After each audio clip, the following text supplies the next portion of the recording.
नमस्कार। सभी संस्कृत प्रेमियों का स्वागत और अभिनंदन।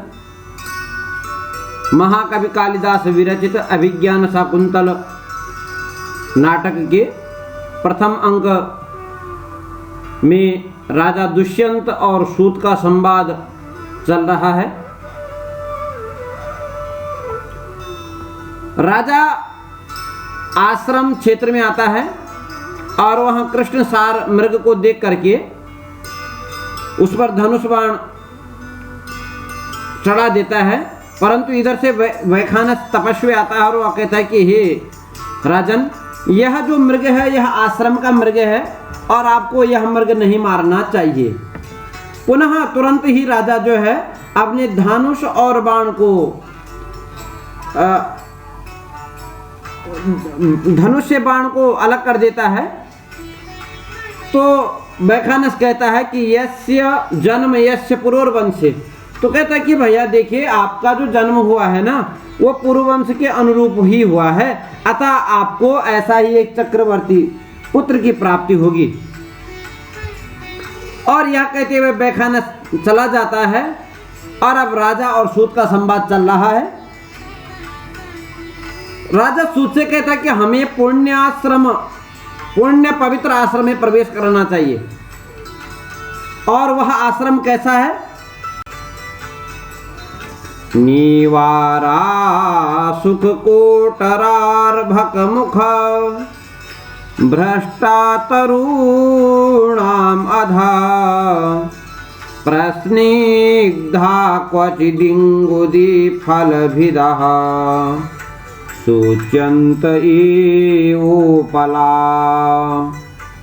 विश्वासोपगमाद् भिन्नगतयः शब्दं सहन्ति मृगाः तोयाधारपथाश्च वल्कलशिखा निस्यन्दरेखांकिताः। राजन कहते हैं सूत से, अपने सारथी से, कि देखो यह आश्रम का कैसा पवित्र स्थान है। कह रहे बोले क्वचित कहीं घोंसलों में बैठे हुए तोतों के बच्चों के मुख से गिरे हुए वृक्षों के नीचे टिंटी अथवा नीवार के टुकड़े दिखाई दे रहे हैं और कहीं इंगुदी के फलों को फोड़ने वाले चिकने पत्थर दिखाई दे रहे हैं। कहीं विश्वास प्राप्त होने के कारण निशंक गति से चलने वाले मृग रथ के शब्द को सहन कर रहे हैं और कहीं सरोवरों को जाने वाले मार्ग मुनिजनों के वल्कलों के अग्रभाग से टपकने वाले जल की रेखाओं से चिन्हित हो रहे हैं। निवारा सुख कोटरार्भक मुख भ्रष्टा तरुणाम अधः प्रस्निग्धा क्वचिदिंगुदी फलभिदः सूच्यन्त एवोपलाः विश्वासोपगमादभिन्नगतयः शब्दं सहन्ते मृगाः तोयाधारपथाश्च वल्कलशिखा निस्यन्दरेखांकिताः। प्रस्तुत श्लोक में स्वभावोक्ति अलंकार है। स्वभावोक्तिस्तु यथावत वस्तु वर्णनम, कहते हैं जहां पर आश्रम का यथावत वर्णन किया गया है। तो देखिए, स्वभावोक्ति स्वभावस्या जात्यादिषु च वर्णनम कुरंगे रुत्तरंगाक्षी स्तब्ध कर्णेर रुदीक्षते। दूसरा है परिकर अलंकार। आश्रम के विशेषण साभिप्राय विशेषणों का प्रयोग किया गया है। तो अलंकारः परिकरः साभिप्राये विशेषणे। तीसरा अलंकार काव्यलिंग नाम का अलंकार है। हेतोर्वाक्य पदार्थत्वे काव्यलिंगम निगद्यते। चौथा अलंकार समुच्चय अलंकार है। प्रस्तुत श्लोक में शार्दूल विक्रीडित छंद है।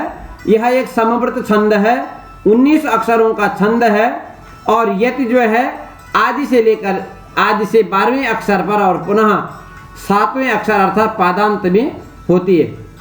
रस जो है शांत रस है और कह रहे हैं निर्वेदस्थाई कह शांतः सतसंगादि विभाव भूः क्षमादिकानुभावो यम स्तंभादि व्यभिचारकः। पुनः राजा कह रहे हैं कैसा है आश्रम? कुल्याम्भोभिः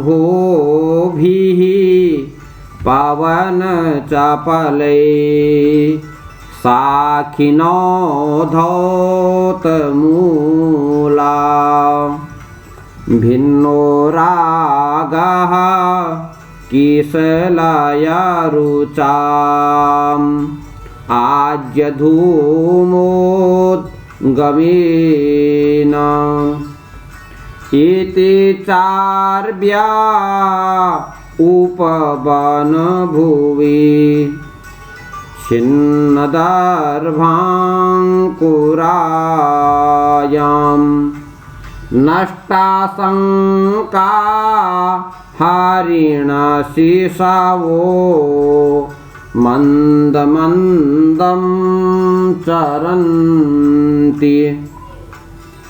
राजा कह रहा है कि यह आश्रम वायु के द्वारा चंचल, नहर के जल से वृक्षों की जड़ें धुलसी गई हैं और हवन में प्रयुक्त घी के धुएं के उठने से कोमल किसलयों की कांति की लालिमा बदल गई है और निशंक मृग छोने उखाड़े गए कुसुम के अंकुरों वाली उद्यान भूमि में पास ही पास चर रहे हैं। हरिण शिशवः मंद मंदम चरन्ति।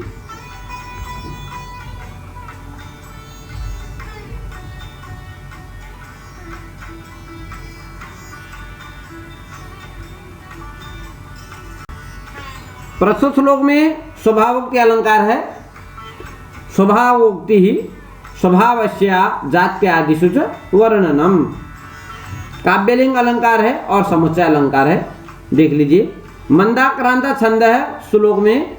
मंदाक्रांताम्बुधिरसन गई मौभनो तौगयुग्मम्। यह एक समवर्त छंद है, सप्तदश अक्षरों का छंद है। यति आदि से चतुर्थ अक्षर में, पुनः 10वें में और पुनः पादांत में। रस भी इसमें भी शांत रस है। सूत कह रहा है हे राजन सर्वम उपपन्नम। हे राजन आपका कथन यथार्थ है। राजा स्तोकम अंतरम गत्वा, कुछ आगे बढ़ करके आश्रमोपरोधो माभूत तद इह एव रथम स्थापय यावद अवतरामि। राजा कहता कुछ आगे चलकर कि आश्रम में रहने वालों को कोई कष्ट न हो, इसलिए रथ को यहीं रोक दो और मैं उतरता हूँ। सूतः धृताः प्रगृहाः अवतरतु आयुष्मान। सूत जो है लगाम खींच लेता है और कहता है हे आयुष्मान दुष्यंत आप उतर जाएं।